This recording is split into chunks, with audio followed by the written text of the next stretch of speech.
important ici de comprendre que les Très-Hauts est avant que la création soit. Les Très-Hauts est avant que les choses se mettent à se manifester.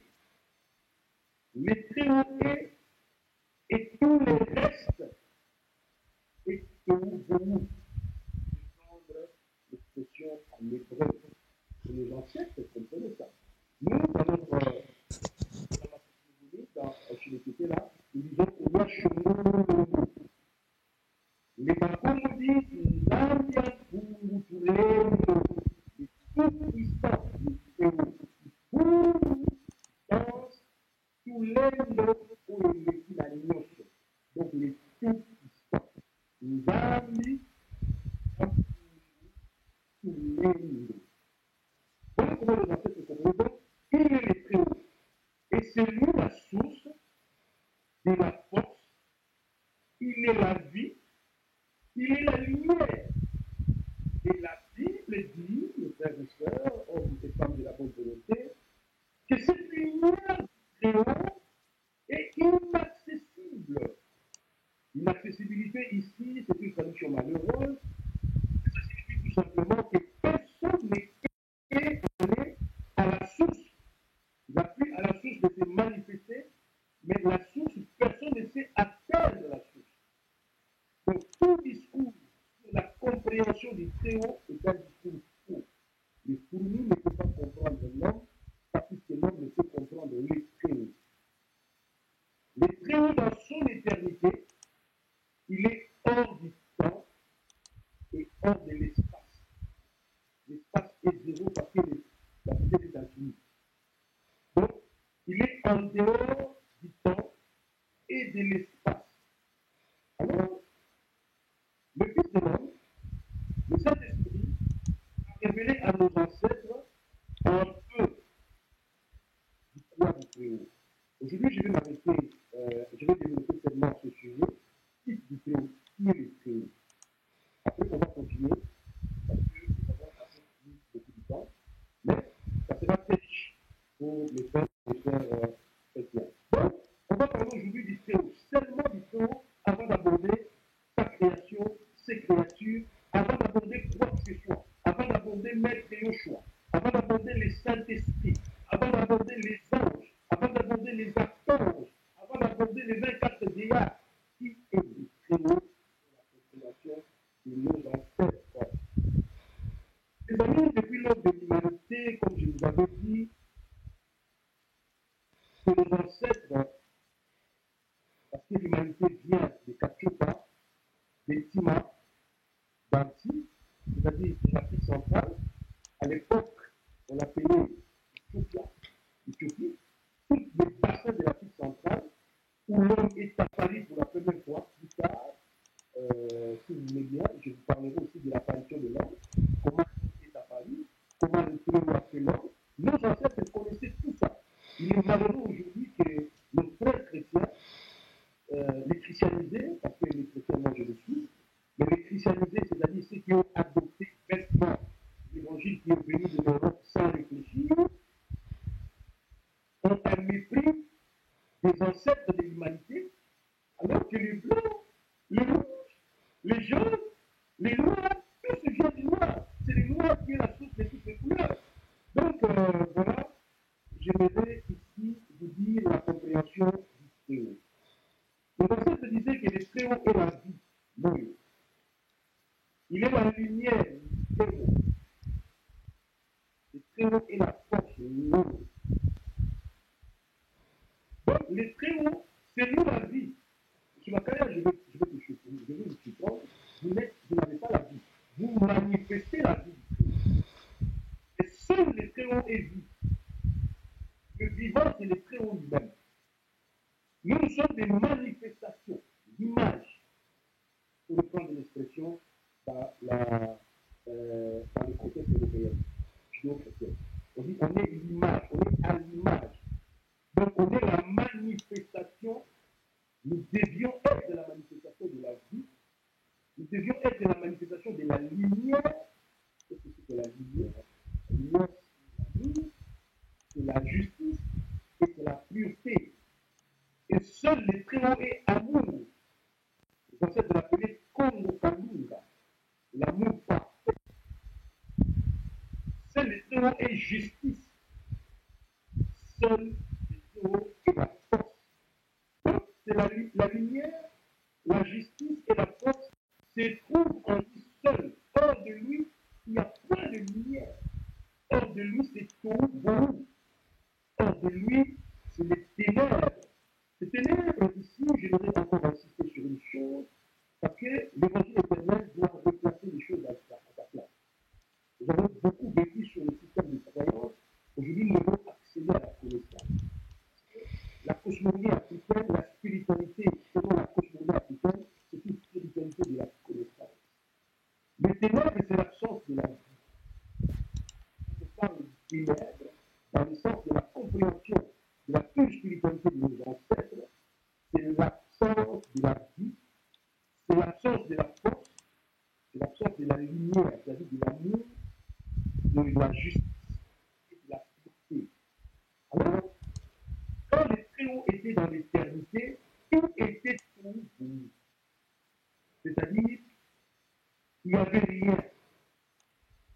Et même le rien là était une partie du Très-Haut.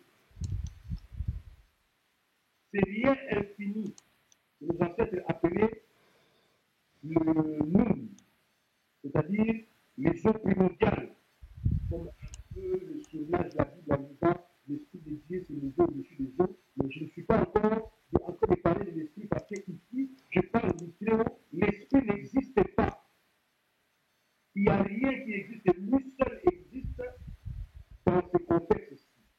Dans la vie, la force, la lumière sont inaccessibles. Il n'y a que Dieu qui est vie, il n'y a que Dieu qui est force, il n'y a que Dieu qui est lumière. Et cette lumière est inaccessible. Alors, la notion de la qualité, de la durée, c'est une notion qui est liée à l'espace et au temps. Cette notion n'est pas de l'éternité, parce que souvent, les frères chrétiens, on confond l'éternité avec de la durabilité. Ou les gens disent que l'éternité, ce n'est pas la durabilité, c'est la qualité. Non. Que ce soit la qualité, que ce soit la durabilité, tout ça, ce sont des facteurs qui sont liés au temps et à l'espace. C'est quand il y a l'espace et le temps, on peut poser les problèmes de la durée et de la qualité. On ne peut pas poser les problèmes de la durée et de la qualité chez les théologues. Il n'y a pas tout ça. Il est inessentiel. Donc, mes amis, Dieu seul est vrai. Et tout le reste, c'est une tradition malheureuse, on dit que le reste est mensonge. Non. On a traduit malheureusement pas très bien cette vérité. Tout le reste est manifestation. Dieu seul est vrai. Seule la lumière du Très-Haut est vraie. C'est la vie qui émane du Très-Haut est vraie. Et tout le reste dans la création n'est que sa manifestation. Donc, tout ce que nous observons ne sont que manifestations de la vie, de la force et de la lumière. J'insiste parce que ici je fais la différence entre Dieu et les esprits. Les esprits, c'est la manifestation de Dieu. Les esprits, c'est la volonté parfaite. Un esprit, quand Dieu est sorti de l'éternité et il a décidé de créer, c'est alors que les esprits se sont mis à se manifester pour être l'image et la ressemblance de Dieu. Mais le premier esprit qui s'est manifesté depuis le premier mouvement de Dieu, on appelle la sagesse. Le Saint-Esprit est la première des œuvres de création. Peut-être prochainement, je vous parlerai comment est-ce que Dieu s'est transformé pour manifester le monde de création. Dieu qui habite une lumière inaccessible,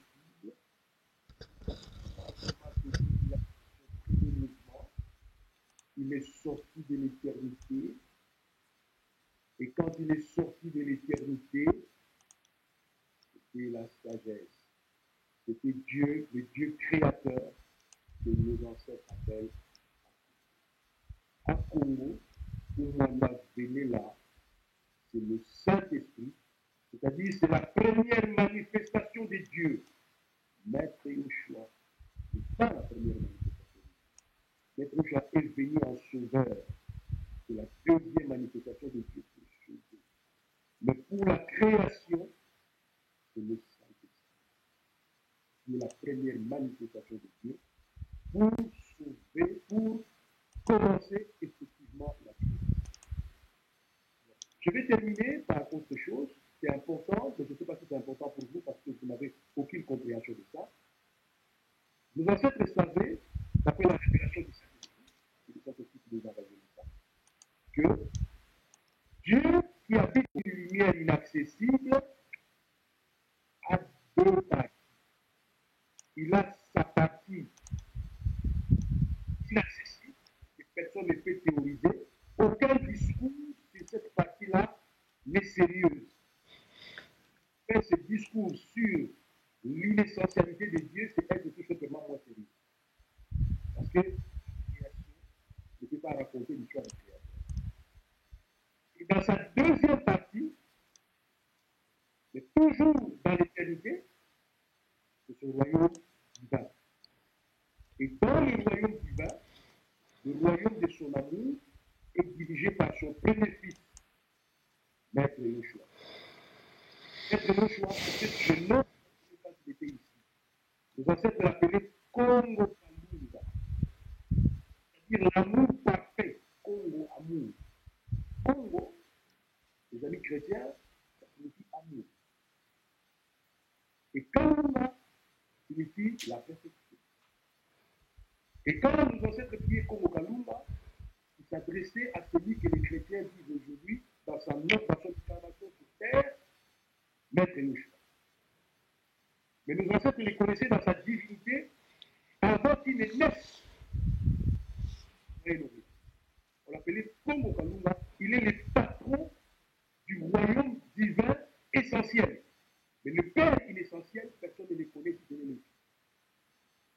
Et dans ce royaume divin, il y a la Reine Mère, nos ancêtres appellent le Mamandonde, que certains initiés allemands appellent la Reine Elisabeth, je ne vais pas entrer dans ce détail, que les chrétiens ne savent pas. Les catholiques se sont entremêlés le pinceau, ils ont cru à un moment donné que Marie c'était la Reine Mère. Mais les chrétiens patriotiques, les chrétiens protestants, n'ont aucune compréhension que dans le royaume divin, il y a une entité féminine qui s'appelle Mamani. Vous ne le connaissez pas. Et il y a les 7 archanges, ça vous connaissez, Ariel, Michael, Gabriel, mais dans nos cosmologies, c'est les Konikanzambi, les Makinangolo, tout ça, on connaissait ça. Et il y a les 24 anciens Alidéa. Les 24 anciens, ils ont un rôle à jouer.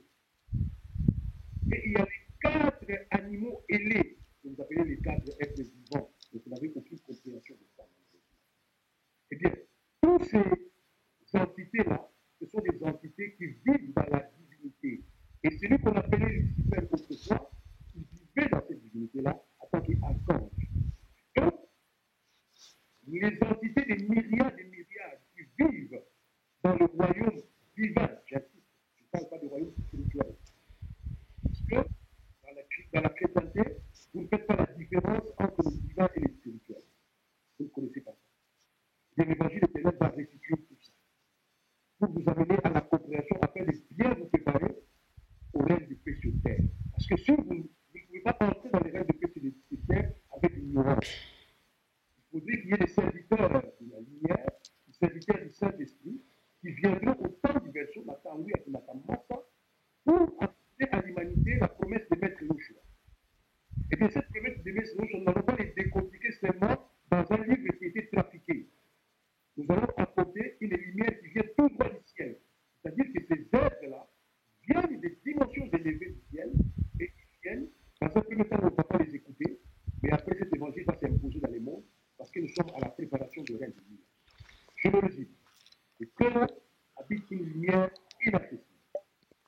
Et à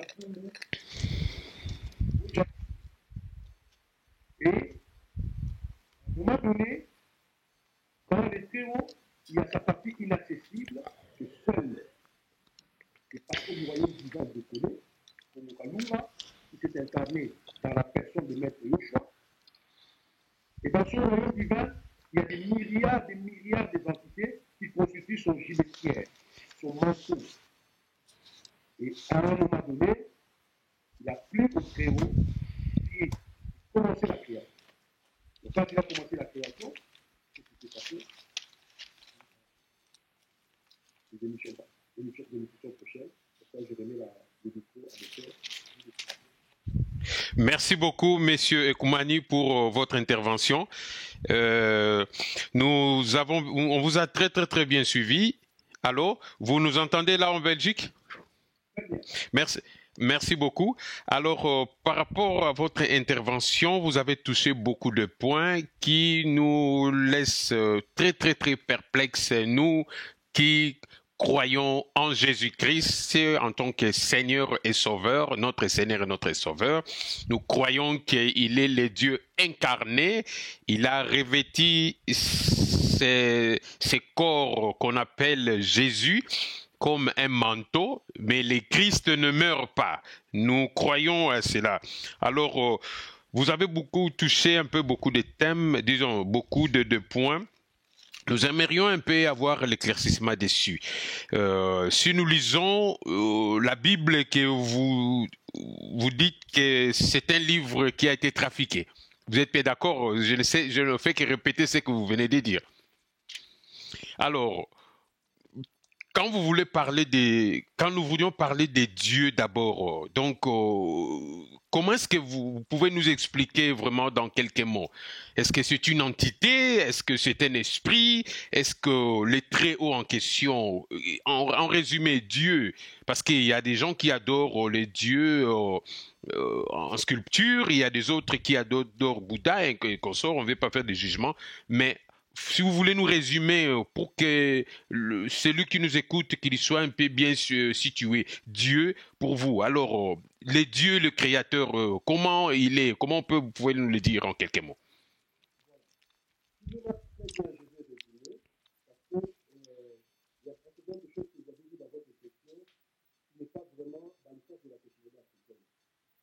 le Créateur, c'est déjà la manifestation.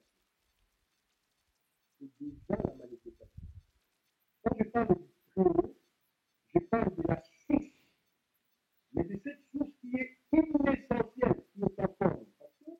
Parce que quand quelque chose est formé, c'est quelque chose qui est fini dans le temps et dans l'espace.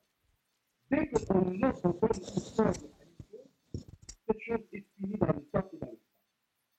Le Très-Haut est sans forme. Parce qu'on ne peut pas faire de la finitude chez lui. Voilà pourquoi l'apôtre Paul dit qu'il est une lumière inaccessible. Parce que quelque chose qui peut être formé, il est limité dans les temps et dans l'espace. On peut voir très bien. Donc voilà pourquoi j'ai dit les très hauts. Voilà pourquoi nous, dans la culture africaine, nous disons que c'est des forces. On ne peut même pas les nommer, mais nous les nommons dans le langage humain, on dit les très hauts en français, mais j'aime bien l'expression Kikomo, Zamba Kulelo, que plus tard le christianisme va copier en disant les dieux. Merci. Depuis l'heure du temps, quels vos ancêtres à vous savaient qu'il était le Kulelo, c'est-à-dire le tout-puissant, sans forme, inessentiel, inaccessible. Je ne parle même pas des arbres. Je vous avais dit que quand je dis ici, les arbres n'existaient pas. L'homme n'existait pas. Je suis allé même très loin. J'ai dit, même le Saint-Esprit n'est pas encore là.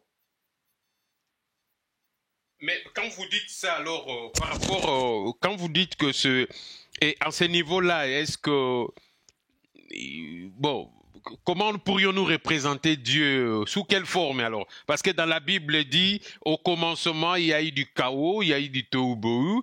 Nous, on se réfère à la Bible. Hein. Alors, bien sûr, vous prenez aussi une partie de la Bible, une partie d'autres connaissances. Mais quand on dit que avant pendant ces chaos-là, comment on pourrait dire, il était esprit, est-ce qu'il était, comment alors, pourrons dire, dans l'éternité, dans l'inaccessible là? Vous savez, dans l'éternité, à partir du moment où vous savez ce que Dieu dans l'éternité, c'est-à-dire qu'il n'est plus le tout-puissant. Personne ne sait ce que Dieu fait. Personne. Celui qui va se mettre à théoriser que Dieu, c'est un imposteur. Je le dis encore dans mon développement. Parce que si nous connaissons ce qu'il a pris au plus haut de se manifester ce qu'il a voulu que nous sachions de lui, le Saint-Esprit, et la première manifestation de Dieu. Donc, le Saint-Esprit, c'est la première volonté de Dieu, c'est la sagesse qu'il a voulu que nous sachions. Et à ce moment-là, Dieu a pris la forme d'une personne par le Saint-Esprit. Mais lui-même, ce qu'il est, personne ne sait. Personne ne sait. Voilà pourquoi toute adoration d'un objet, toute adoration de quoi que ce soit, en le prenant comme le très haut, c'est de l'idolâtrie. Beaucoup de chrétiens pensent que nos ancêtres faisaient de l'idolâtrie. Voilà pourquoi si vous me donnez l'occasion, je vais aller avec vous petit à petit, jusqu'à ce que nous allons arriver à la création, et vous comprendrez qu'il y a de la pure spiritualité, que la spiritualité de nos ancêtres, et tout le reste, c'est du copie. Parce que je vous avais dit, monsieur Nathan, retenez ce que je vous dis. Je vous dis que l'homme a commencé en Afrique, ce que vous appelez Adam. Il a commencé en Afrique. Et Dieu ne pouvait pas faire naître l'homme sans l'enseigner. Donc, si l'homme a commencé en Afrique, c'est les ancêtres africains qui ont enseigné à l'humanité. Et moi, Ekoumani, je suis en train de vous restituer la pure vérité des enseignements que Maître Joshua est venu rappeler, mais que les pharisiens ont compliqué. Et après sa mort, ça a été détruit. Et on vous a amené un livre qui contient certaines vérités. C'est vrai. Voilà pourquoi je m'appuie parfois dans ces livres-là. Mais Maître Joshua disait que l'esprit de vérité, dans les temps de la fin, certaines personnes seront saisies par l'esprit de vérité et ils seront en contact avec le monde de lumière, ils vont être réenseignés et ils vont restituer la vérité parce que les nations, depuis la mort de Maître Joshua, ont trafiqué. Le pouvoir est allé aux nations parce que les élites ont été gauchis, ils ont vécu pendant 2000 ans dans la déchéance. Qui sont ces élites? On a encore trafiqué là-dessus. Je vous assure, l'histoire du monde, M. Makaya, est trafiquée et je comprends les désarrois des chrétiens. Parce qu'ils n'ont qu'un seul livre, l'histoire qui a été racontée par les colons, et ils ont mis toute leur foi là-dedans. Alors, quand ils entendent des discours comme ça, ils peuvent les taxer de farmaciens, ils peuvent les taxer des imposteurs, mais c'est les discours de la vérité. Merci. Oui. Est inaccessible. Mais il y a une partie de lui qui est accessible. C'est son royaume divin, dont Maître Joshua est le chef. Mais, oui. Quand je parle de Joshua, je ne dis pas son corps physique ici. Parce que le corps physique ici, c'est pas pourquoi Zaïgolia, mais corps spirituel naïe, corps divin naïe, où il y a quatre noyaux naïe, où il y a quatre naïe. Ça veut dire que nous autres, vous savez, la maman naïe, la papa naïe, nous autres, mari, ça veut dire que la nyama, c'est un corps physique. Mais le noyau, le Christ en lui, le Christ qui était en lui, c'était le roi de Dieu. Et ce roi, aujourd'hui, habite le royaume divin, pas le royaume spirituel, parce qu'il y a aussi un royaume spirituel. Le royaume divin. Et qu'est-ce qu'il y a dans ce royaume divin?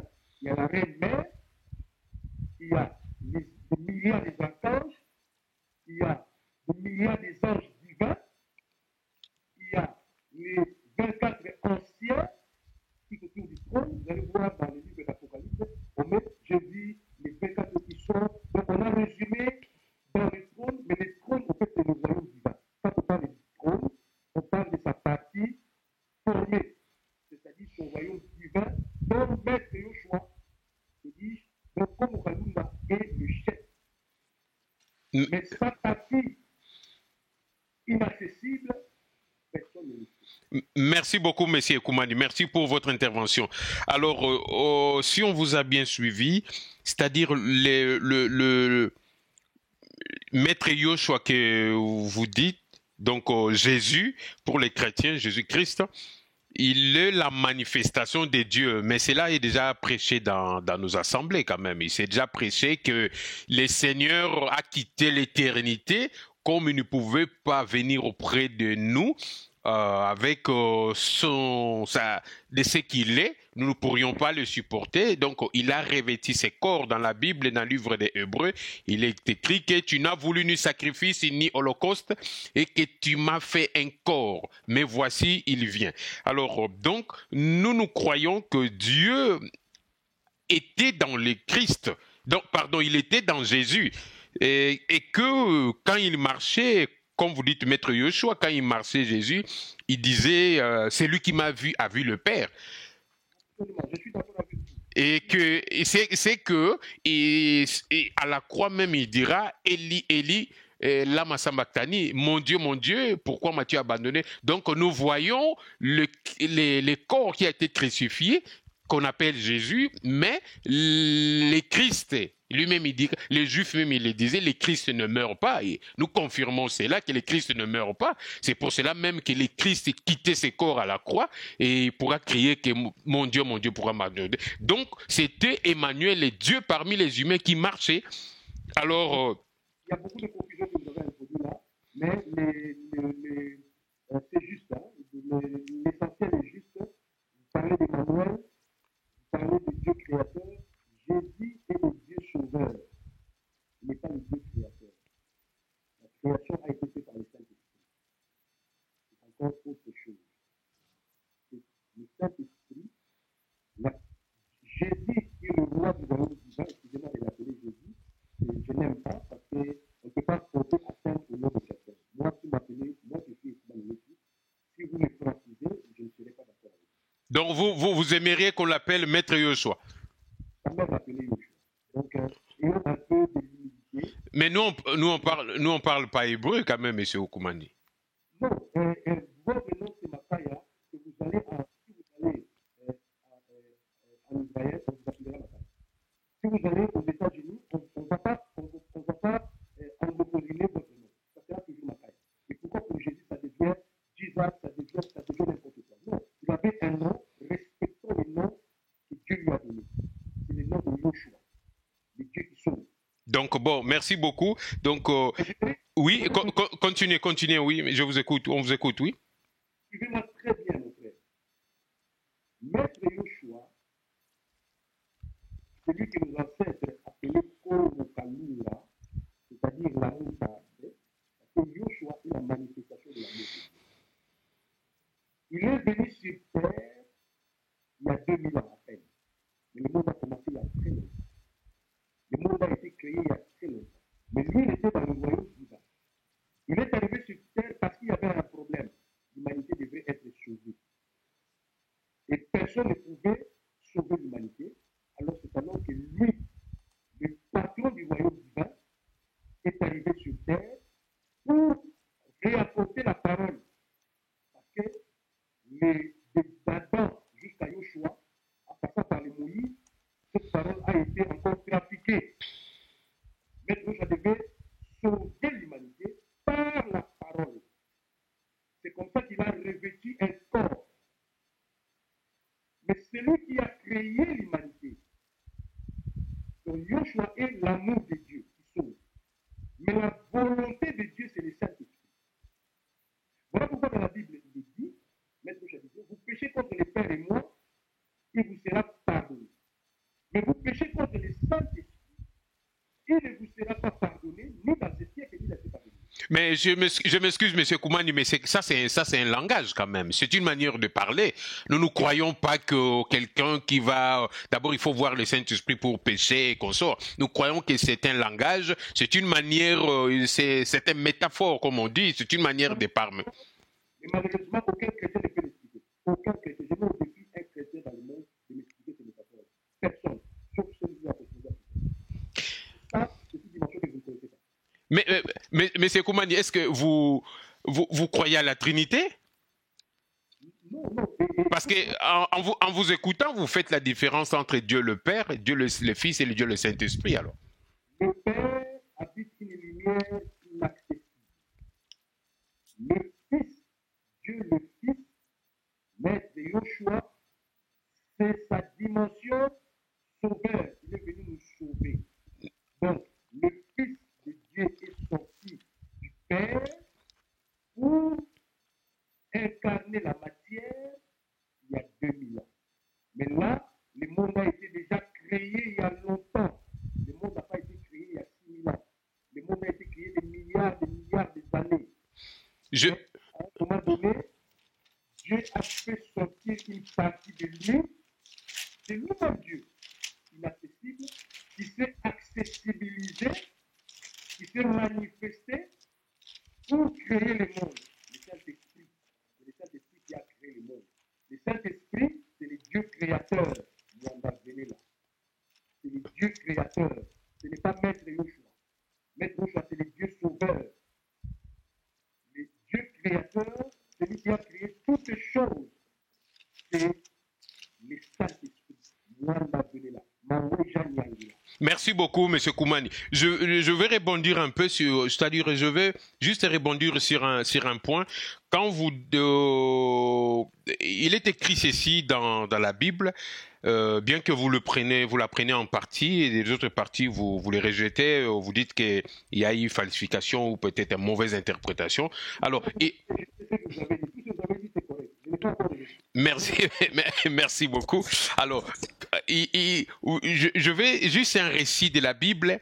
Quand ces trois hommes qui ont visité le père Abraham sous cette chaîne de Mamré, et il est écrit que les trois hommes ils marchaient pour pouvoir en Sodome et Gomorrhe, et ils ont rencontré d'abord Abraham. Abraham s'apprêta pour leur offrir de quoi manger. Ils ont mangé.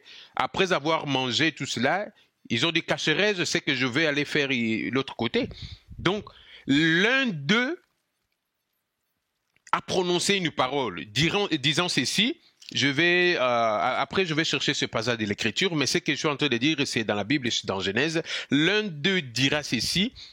Parce que les trois ne sont pas partis en Sodome et Gomorrhe, il n'y a que les deux. Mais l'un il n'est pas parti. Il dira ceci par rapport à la promesse de l'enfant. Il dira ceci à Isaac. Il dira le jour, le moment quand quand ce moment viendra et que il a fait la promesse plutôt à Abraham. Mais comment savoir le moment de la promesse devait accomplir? Il dit je reviendrai. Or, celui qui a fait la promesse à Abraham, c'était Dieu, mais quand il est revenu, ça a été la manifestation du Fils. Mais nous voyons Dieu qui a visité Abraham, sous une forme, mais après il est revenu et que la forme d'Abraham avait conçu. Prenons même cet exemple-là. Mais quand vous dites que bien sûr Dieu est inaccessible, avec ses corps on ne peut pas avoir accès, et puis on le comprend, nous le comprenons aussi, mais c'est le même Dieu qui avait fait la promesse, et c'est le même Dieu aussi qui visita la femme d'Abraham pour qu'il puisse se concevoir. Il dit, je reviendrai. Il n'a dit pas que le Saint-Esprit reviendra.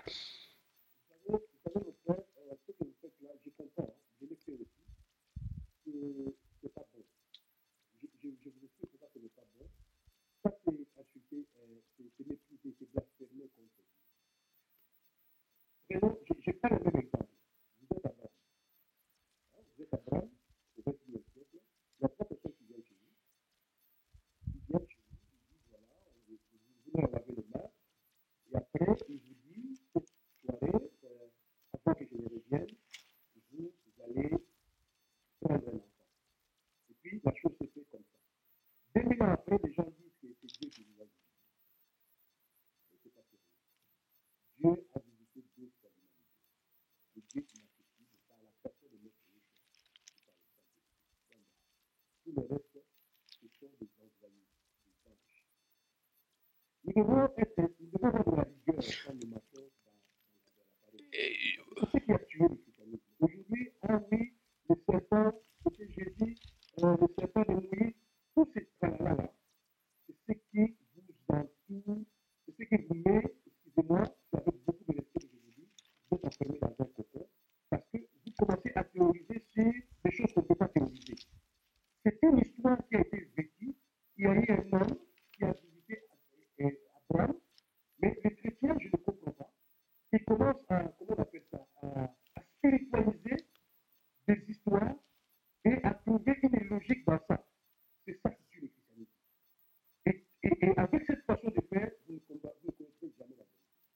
La vérité est tout simple. Même les sorciers ne peuvent pas dire. L'histoire biblique, c'est une histoire. On peut en tirer des leçons, c'est vrai. Abraham a existé, quelqu'un l'a visité, il lui a fait des promesses. Maintenant, voir les tout-puissants dans la plénitude, Dieu s'est fait dans la plénitude deux fois seulement. Dans la personne de Maître Yoshua et dans la personne du Fils de l'homme. Quand le Fils de l'homme viendra dans les temps de la Merci beaucoup, Monsieur Koumani. Je m'excuse. En fait, je fais que répéter les écrits de la Bible. Hein. Je comprends. Donc, mais si vous dites que je blasphémais, donc les écrits la blasphèment alors, parce que je fais que répéter ce qui est écrit. Les... Ouais. Nous vivons aujourd'hui la même époque que Maître Yoshua. Il y a d'un côté les amis de la vérité et de l'autre côté les pharisiens du temps moderne qui ont les interprétations. Regardez comment ils ont interprété le Shabbat. Juste parce que Maître Yoshua s'est énervé, il a dit le Shabbat n'a pas été fait pour l'homme et l'homme n'a pas été fait pour le Shabbat, mais le Shabbat a été fait pour l'homme. Vous voyez? Donc cette façon de vouloir spiritualiser à Moïse et Salomon, c'est des typologies. L'évangile de la typologie, vous voulez dire? L'évangile de la typologie, voilà. C'est une insulte. Parce qu'on va jusqu'à dire, Maître Yoshua, Dieu baptisait les femmes, parce que Salomon avait ceci, cela. Cette typologie, même eux-mêmes qui ont écrit les écrits sacrés, n'ont pas dit ça. Il y a que les pharisiens du temps moderne qui commencent dans leur théologie, qui commencent à typologier, ils ont dit un imbroglio total et les enfants de Dieu ne se retrouvent pas. Chacun fait ce qu'il veut. Ils sont demain, c'est aux joies qui est la typologie de Jésus-Christ. Donc, Jésus donnait le plan d'Isaac parce qu'Isaac est la typologie de Jésus-Christ. Est-ce que Isaac est son vivant? Votre fils, vous êtes Abraham, de son vivant. Vous savez qu'il était la typologie de Jésus-Christ. Est-ce que quand il vivait cette histoire, il est vivant au projet de Jésus-Christ? Pourquoi on veut mettre de l'opprobre sur la parole de Dieu? Non. C'est vrai. L'histoire d'Abraham peut nous enseigner. L'histoire de Job peut nous enseigner. Mais Job, Abraham, tous ces mondes-là ne sont typologie de rien du tout. Le Christ est le seul. Il est venu dans les auteurs. Abraham n'est pas venu dans les auteurs où Christ est arrivé. Christ est le patron du royaume divin. Et le Saint-Esprit, dont la représentation est le Fils de l'homme, il est le patron du royaume spirituel. Seul, deux fois seulement au cours de l'humanité, Dieu, il a dit à Dieu de se manifester dans ces deux personnes-là. La personne de Maître Yoshua et la personne du Saint-Esprit dans sa dimension Fils de l'homme. Tout le reste de ces histoires des hommes, on peut tirer des leçons, mais on ne peut pas typologer. C'est tout faux et c'est comme ça que vous vous enfermez dans des cocons, vous n'avez aucune compréhension de la parole de Dieu, vous ne savez pas aller dans les eaux profondes pour recevoir la parole que vos ancêtres, que vous appelez Adam là. Mais Adam, c'est un Africain. Merci beaucoup, Monsieur Koumani. Il y a beaucoup de choses. On aimerait vous poser vraiment tant de questions. Alors, nous sommes juste même dans une petite partie du thème que nous sommes en train d'aborder avec Monsieur Koumani Weti depuis la Belgique en Bruxelles. Alors, donc Dieu, son existence et ses créations. Donc, nous sommes même au niveau déjà de l'existence. Mais les gens comment on appelle les existentialistes ou alors les gens qui croient au Big Bang. Est-ce que vous nous avez dit là Dieu et bien sûr c'est-à-dire il habite il est inaccessible, on peut même pas accéder à Dieu. Est-ce que les gens qui démontrent, c'est-à-dire les gens qui soutiennent la théorie de Big Bang, qu'est-ce que vous pourriez dire dessus? Oui, le Big Bang, vous voyez, j'aimerais d'abord, avant de répondre à votre question, j'aimerais amener une précision par rapport à votre question. Il ne faut pas, c'est encore une erreur, il ne faut pas dissocier la spiritualité et la science. Parce que la science, c'est quoi? La science, pas de la science naturelle, hein, pas de la science appliquée. Les sciences naturelles, l'homme se force à comprendre comment fonctionne la nature. Quand il commence à comprendre comment fonctionne la vie, ça s'appelle la biologie. Quand il commence à comprendre comment fonctionnent les réactions entre les matériaux, ça s'appelle la chimie. Quand il commence à comprendre les mouvements et consciences, ça s'appelle la physique. Quand il commence à comprendre les animaux, ça s'appelle la géologie. Mais toutes ces sciences-là, observées et qui tirent des conclusions de l'observation, quelque part, ils sont en train de nous aider dans la spiritualité. Donc, normalement, la science ne peut pas être en contradiction avec la spiritualité. Parce que la spiritualité, c'est la sagesse. C'est la sagesse. C'est pas la foi, c'est la sagesse. Ce sont des paroles de sagesse. Et ces paroles de sagesse, moi, la sagesse, j'ai pour demeure l'intelligence et le discernement. Et maintenant, les hommes commencent à vérifier cette sagesse par la science, par la nature. Donc, les théoriciens du Big Bang, ici, j'ai apporté une précision pour vous dire que dans la cosmologie africaine, la spiritualité avait trois branches. La spiritualité a trois branches, une quatre branches de Dieu. C'est-à-dire la branche de la sagesse, la branche de l'intelligence, la science, et la branche de la justice, la politique. La politique, chez nous, le Bélato, ça devait être, nous devons diriger la société par la justice. Vous allez comprendre qu'aujourd'hui, la politique actuelle dans le monde entier, c'est de n'importe quoi. Mais, oui, continuez, on vous écoute, oui. Voilà, donc nous autres, être spirituel, un médecin, c'est un serviteur de Dieu. Parce qu'il est dans la branche de la science. Un ingénieur, c'est un serviteur de Dieu. Un politicien, normalement, devrait être un serviteur de Dieu. Et celui qui est dans les temples est serviteur de Dieu. Le magistrat est serviteur de Dieu. Mais c'est ça, c'est écrit dans la Bible même que le magistrat, c'est un serviteur de Dieu. Mais ça vient de Kachopa. Ça vient de Kachopa. Non, nous précisons que Kachopa, c'est l'Afrique, hein? Donc, pour que les gens qui nous suivent. C'est une appellation antique. Antique de l'Afrique, oui, justement. Ok. Kachopa a produit toutes ces connaissances que vous dites venant de la Bible. Il y a plus de 15 000 ans avant Jésus-Christ. Nous avons cette connaissance. Par exemple, les 10 lois de Moïse. Mais c'est les 42 lois de la Masse. Vous prenez les 42 lois de la Masse, et l'Égypte a produit. Vous allez voir qu'il y a 10 lois de Moïse, mais vous allez résumer ça en 2 lois. Tu aimeras ton Dieu de toute façon, tout ça, et tu aimeras ton péché comme toi-même. Mais Moïse a pris les 42, il les a réduits à 10. Mais quand tu avais 42 lois de la Masse, ça fait sur vous la Masse, 42 lois de la Masse, vous ne verrez pas. Donc, nous sommes les détenteurs de la spiritualité. Mais nous avons failli. Alors, le Big Bang, vous savez, le monde n'est pas une génération spontanée. La création n'est pas après cataplasme, toutes les choses se créent, que la lumière soit, la lumière fuit, que les animaux soient, les animaux apparaissent, et que l'homme soit. Non. Ça, c'est l'écriture. Mais les choses se font naturellement. Si on continue là, d'abord, vous avez spermatozoïde, après, l'ovule, la fécondé l'ovule, il vient dans l'utérus, il a fait 4 mois de développement, l'esprit entre, il fait 5 mois de développement, il sort, il devient un petit enfant, il ne sait pas parler, il ne sait pas marcher, etc. L'humanité aussi était comme ça. Mais vous voyez, quand vous lisez la Bible et la Genèse, c'est un livre théologique. La Bible, ce n'est pas un livre historique. C'est un livre de la théologie. Et pour connaître l'histoire, comment ça se fait, il faut découvrir la science.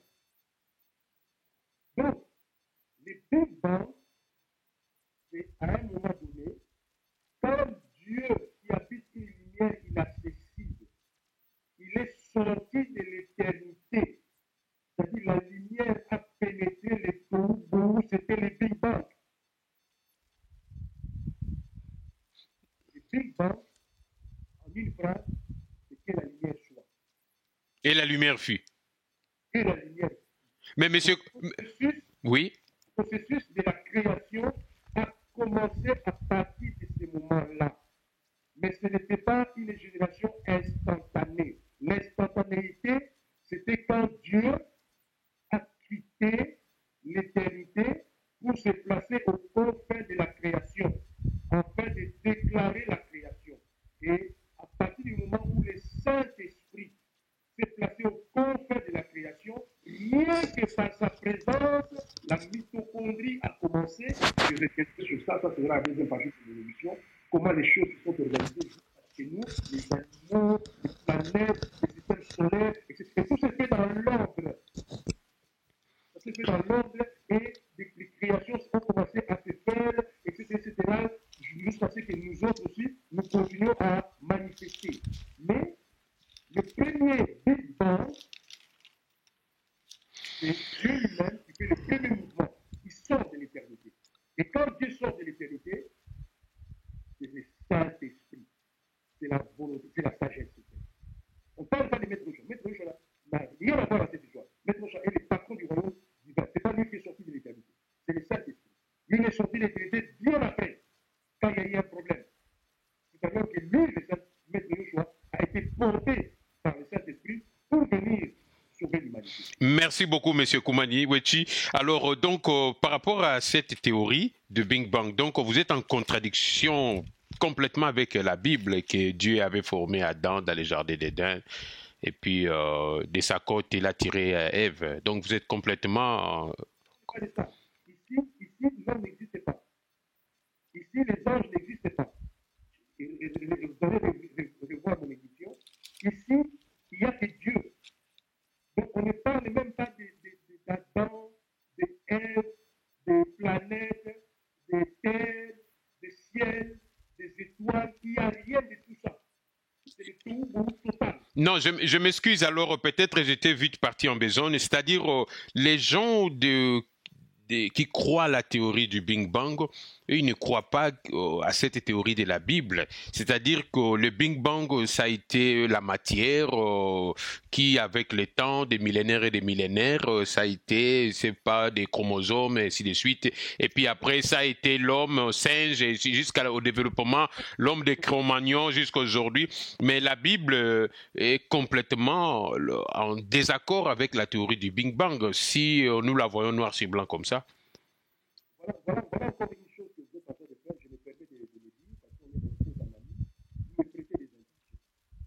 Moi, j'ai tout simplement expliqué que Dieu est sorti de l'éternité et c'était le coup que la lumière soit. J'ai dit que la lumière soit. Maintenant, les restes, moi, je ne suis pas un évolutionniste. Un évolutionniste, oui. Un créationniste. Je parle de Dieu ici. Mais ne me prêtez pas des intentions, ne m'assimilez pas à l'autre, comment il s'appelait, ce monsieur-là, qui a créé l'évolution. Oui, Darwin, la théorie de Darwin. Je n'ai pas l'état de ça. Mais j'aimerais apporter une précision. Dans la création, il y a l'évolution. L'arbre a été créé, mais l'arbre évolue. L'homme a été créé, mais l'homme évolue. Vous prenez nos ancêtres il y a 5000 ans, vous prenez vous, c'est pas la même chose. Les blancs, vous avez les blancs ici, mais ils viennent de l'Afrique. Les blancs, c'est un produit climatique qui a transformé l'homme noir à blanc. Il y a eu une évolution. Mais ça ne veut pas dire qu'il n'y a pas de création. La création, c'est l'homme noir. Merci. Ce que je vous dis, malheureusement, les chrétiens ne lisent pas. Aujourd'hui, tout le monde scientifique est tout à fait d'accord avec ça. Même les gars, ils savent tous que l'homme est sorti de l'Afrique et suite aux mutations climatiques et consorts, Dieu n'a pas créé le rouge. Regardez la métisse. Au monde a parlé la modèle. Je m'excuse, monsieur Wetchi, si vous pouvez continuer en français parce que nos amis des Caraïbes consorts auront aussi accès à cela. Merci beaucoup. J'ai passé les deux. Vous allez voir un homme noir qui rencontre une femme blanche, ils mettent au monde un enfant métissé. Donc les races viennent comme ça. L'histoire des races, c'est l'histoire des mélanges, c'est l'histoire des climats. Aujourd'hui, si vous allez en Afrique, on saura directement que vous venez de l'Europe. Parce que nous, à force de vivre en Occident, nous ne le savons pas. Mais nous avons un peu changé, mais nous avons fait que 10 ans. Mais admettons que nous avons fait 1000 ans ici, 10 000 ans ici. Nous ne serons pas les mêmes Africains que les Africains qui sont restés en Afrique. Donc, les races, c'est une mutation. Oui? Donc, c'est une évolution. Mais, au départ, il y a la création. Dieu a créé des hommes, et ces hommes ont parcouru l'univers, et en parcourant l'univers, pour s'adapter au climat, pour s'adapter aux intempéries, il y a eu des mutations, il y a eu ceci. Aujourd'hui, tout le monde le sait. Donc, je ne suis pas pour l'évolution ex nihilo, c'est-à-dire sans création, mais je serais bête en disant que dans le monde, il n'y a pas d'évolution. Il faut être bête pour ne pas comprendre que les choses évoluent. Ça fait preuve d'une nécessité intellectuelle. Les choses évoluent, toute chose est amenée. Les mangues, aujourd'hui, nous avons des mangues chimiquement modifiées. Hein? Aujourd'hui, nous avons l'agriculture qui est chimiquement modifiée. 5000 ans après, les gens vont croire que ça a été ainsi. Non, c'est une évolution. Oui? Donc, l'homme aujourd'hui commence à faire évoluer les choses. Donc, il faut être tout à fait à l'aise par rapport à l'évolution. Et l'évolution, c'est normal qu'il y ait évolution. Mais nous ne devons pas croire que l'homme que Dieu a créé il y a X millions d'années, c'est le même homme qui existe maintenant. C'est faux. C'est tout à fait faux. C'est vraiment faire preuve d'une nécessité intellectuelle et de la mauvaise foi même. Merci beaucoup, Monsieur Koumaniweti. Nous sommes vraiment ravis de votre présence sur jebolitv.com. Donc, nous croyons que par rapport, nous soulignons quelque chose que M. Koumaniweti, il est même grippé, mais compte tenu que nous avions fixé ce rendez-vous depuis longtemps, donc il a tenu vraiment d'être là et nous le remercions vraiment davantage. Donc, peut-être pour aujourd'hui, nous allons mettre un point virgule pour cette première partie et votre première intervention sur Jeboli TV. Et nous croyons que ça ne sera pas la première et nous allons continuer parce que il y a vraiment de la matière à discuter, à parler et à vous écouter beaucoup. Donc, nous allons continuer la seconde partie de ce thème où nous allons parler des créations des dieux, ces créations. Aujourd'hui, compte tenu du temps, nous avons eu aussi quelques problèmes techniques avant de pouvoir commencer.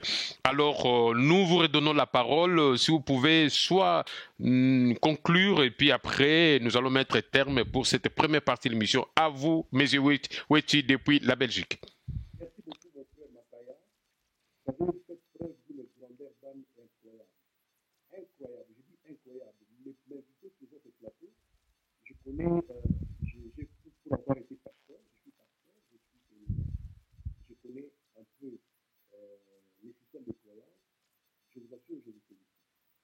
Et à tous mes amis, je ne suis pas un imposteur. Je suis plutôt vraiment dans le sens d'une relation d'aide. Je suis venu vous aider. Vous savez, Dieu, dans les moments difficiles, il envoie toujours des ennemis pour aider son peuple à retrouver la vérité.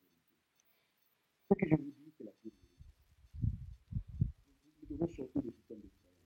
Donc, je résume ce que j'ai dit aujourd'hui. Je dis que Dieu est le Créateur. Il appelle très haut parce que je ne peux pas le nommer. D'ailleurs, Moïse, il a dit, celui qui est, il m'appelle, je suis. Je suis donc arrêté, dis comment je suis. Parce qu'on ne peut pas les comprendre. Son ange qui a visité Moïse, c'est pas lui. Son ange qui a visité Moïse, c'est plutôt le Jésus. Et ce Jésus-là, il est lumière, il est force, il est vie. Hors de lui, il n'y a point de vie. En lui, c'est par lui que nous avons l'être et le mouvement. Je vous renvoie toujours dans la parole de Dieu pour que vous compreniez que je suis bien installé dans cette parole. Donc nous avons l'être et le mouvement qui vient de lui. Mais nous ne sommes pas le mouvement, nous ne sommes pas l'être. C'est lui qui est être.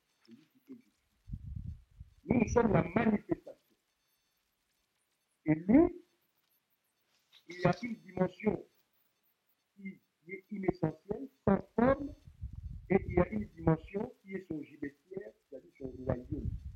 Et son royaume est dirigé par son fils, que nos ancêtres appelaient Kolokalunga, c'est-à-dire l'amour parfait.